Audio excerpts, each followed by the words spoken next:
CBS 뉴스는 CBS 홈페이지 cbs.co.kr이나 노컷뉴스 홈페이지 노컷뉴스.co.kr, 스마트폰 애플리케이션과 팟캐스트를 통해 다시 보고 들으실 수 있습니다.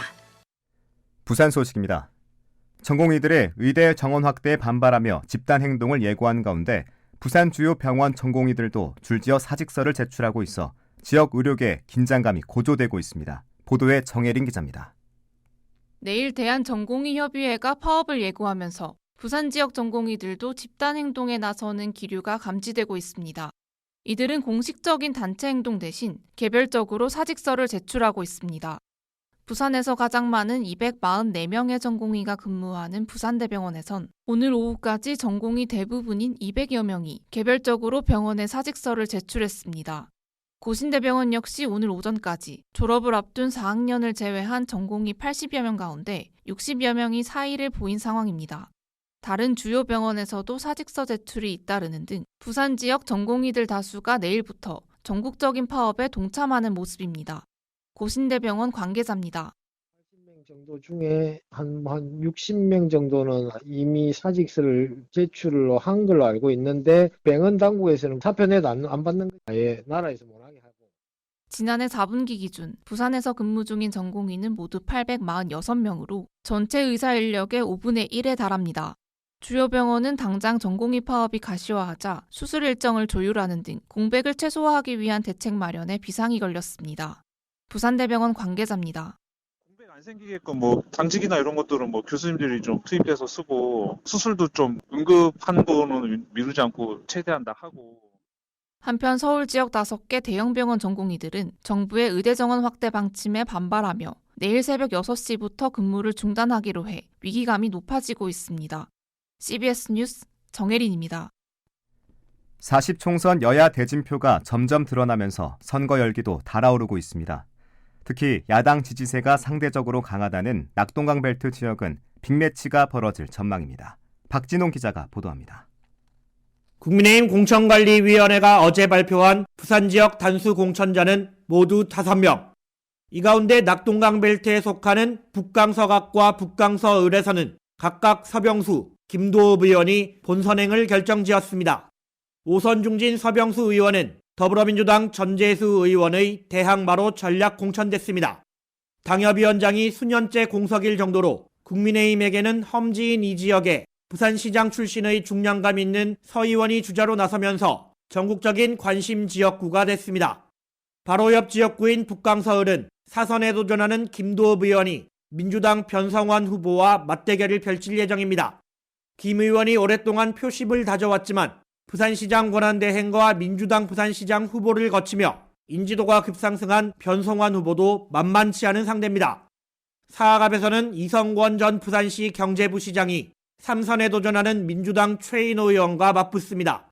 두 사람은 부산대 총학생회장 선후배 관계로 소속 정당은 다르지만 평소 가깝게 지내는 것으로 알려져 있어 어떤 방식으로 대결이 펼쳐질지 귀추가 주목됩니다. 나머지 낙동강 벨트 가운데 사하을은 국민의힘 조경태 의원과 정우윤 전 대통령실 행정관이 경선을 앞두고 있고 민주당은 이재성 전 NC소프트 전무가 전략 공천된 상태입니다. 하지만 사상구는 여야 모두 여전히 다수의 예비후보가 경쟁 중이어서 과연 누가 본선행 티켓을 거머쥘지에 관심이 쏠립니다. CBS 뉴스 박준웅입니다. 부산 센텀 2지구 도시첨단산업단지 조성의 최대 난제였던 방위산업체 풍산공장 이전이 가시화하면서 사업 추진에 물꼬가 트일 전망입니다. 하지만 공장 이전 예정 부지를 공개하지 않아 앞으로 해당 지역 주민 반발이 불가피해 보입니다. 보도에 박중석 기자입니다. 센텀 2지구 도시첨단 산업단지는 해운대구 반여반송 석대 일원 191만 제곱미터에 2조 2천억 원을 투입해 4차 산업 중심의 부산형 판교 테크노밸리를 조성하는 사업입니다. 지난 2016년 사업단지 지정 계획 고시가 이루어진 이후 그린벨트 해제와 산업단지 계획 승인 등 절차가 진행되어 왔습니다. 하지만 전체 조성 부지의 절반에 해당하는 면적을 차지하는 풍산 부산 사업장의 이전 문제는 공전을 거듭해왔습니다. 풍산은 지난 2021년 부산 사업장을 기장군 일광면으로 이전하는 내용의 투자 의향서를 시에 제출했다가 해당 지역 주민들의 반발에 부딪혀 백지화되기도 했습니다. 시와 부산도시공사 풍산 측은 이후 논의를 이어온 끝에 최근 이전 예정지를 정하고 오늘 풍산 사업장 이전을 위한 양해각서를 체결했습니다. 다만 아직 투자 의향서가 제출되지 않은 점 등을 이유로 이전 예정지를 공개하지는 않았습니다. 부산시 관계자입니다. 그거는 이제 나중에 투자 계획서를 넣을 때 확정되는 걸로 돼 있어가지고 지금 이제 밝힐 정도까지는 좀 시기가 좀 안 좋다 이렇게 보고 있죠. 시는 풍산이 이전 예정지가 담긴 투자 의향서를 제출하면 산업단지 인허가 절차 간소화 특례법을 적용해 이전 절차를 돕는다는 방침입니다. 하지만 기장군은 부산시가 해당 지자체는 물론 지역 주민을 배제한 채 불투명한 행정을 강행하고 있다고 비판하고 나서는 등 앞으로 이전 예정지 주민들의 반발이 불가피할 전망입니다. CBS 뉴스 박중석입니다. 폐기물 시설로 오랜 시간 갈등을 빚어온 강서구 생곡마을 주민들이 매립장 앞에서 이주 대책을 요구하는 집회에 나서 폐기물 반입 불편에 대한 우려가 나옵니다. 생곡 폐기물 처리 시설 대책위원회는 최근 생곡 쓰레기 매립장 앞에서 반입되는 폐기물 차량을 막고 성분 상태를 검사하는 등 이주와 환경 피해 대책을 요구하는 집회를 열고 있습니다. 생곡마을 주민들은 폐기물 시설을 두고 수십 년간 악취 등 불편과 이권 갈등을 겪어오다가 지난 2022년 부산시와 집단 이주를 합의했지만 현재까지 구체적 이주 방안을 두고 시와 협의를 진행 중인 상황입니다. 부산의 한 도로에서 황화수소 누출 의심 신고가 접수돼 관계기관이 안전조치에 나섰습니다.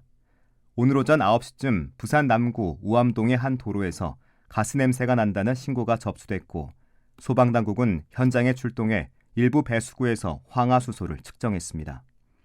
경찰과 소방당국은 주변을 통제한 뒤 상황을 확인 중이고 지금까지 인명피해는 없는 것으로 파악하고 있습니다.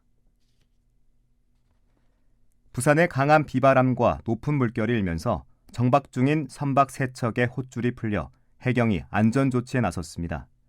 부산 해경은 오늘 새벽 5시 20분쯤 영도구 봉래동 무량장에서 118톤급 석유 제품 운반선 등 선박 3척의 홑줄이 풀렸다는 신고를 받고 현장에 출동해 계류 조치했습니다. 이날 부산 지역에는 강풍과 풍랑주의보가 발효된 가운데 오전까지 119 피해 신고가 모두 3건 접수됐지만 다행히 큰 피해는 없었습니다. 부산시는 다음 달부터 임산부 콜택시인 마마콜의 지원 한도를 상향한다고 밝혔습니다.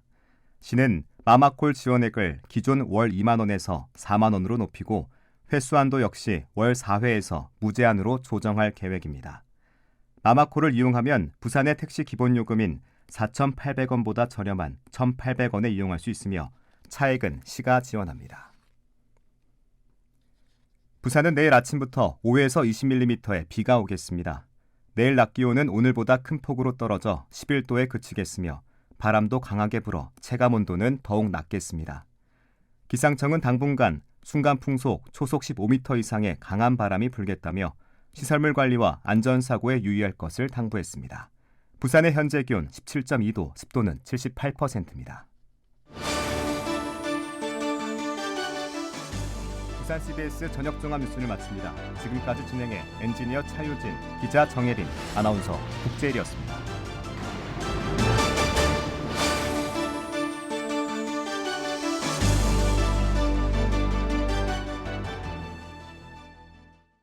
CBS